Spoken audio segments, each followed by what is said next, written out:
Hello, I'm here in PCCR laboratory from 2BR03. There are three questions of this. Why are you most excited to try this laboratory?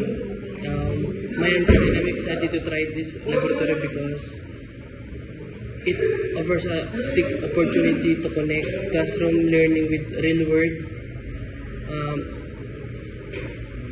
Being in a lab setting allowed to experience and how evidence is actually processed and how small details can make a big difference in solving a case. Number two, what skill do you expect to gain from this lab? This lab is expected to develop practical skills like collecting and presenting evidence and analyzing physical and biological sample and using forensic tools and technique.